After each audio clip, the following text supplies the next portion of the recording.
We're here inside the International Monetary Fund, where next week the world's central bank governors and finance ministers will meet for the annual meetings of the IMF and World Bank.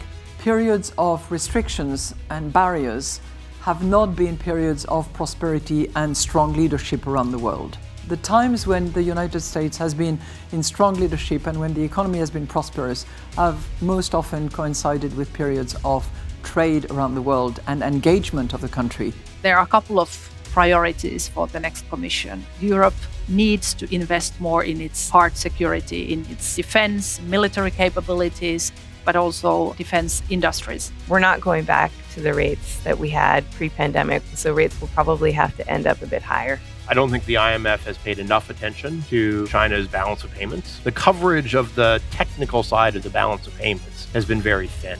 We want to expand our markets, but we cannot be a kind of a domestic-based economy. Lebanon today needs about $250 million monthly just to handle the emergency situation. We assessed a rough number today of $20 billion direct and indirect losses on the economy and on the infrastructure.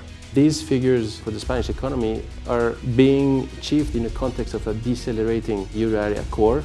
We expect is that as our main partners do recover, we will have a tailwind going forward.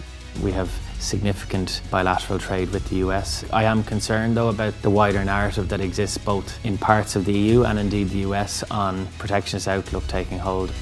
A lot of people ask us what's the difference between the IMF and the World Bank.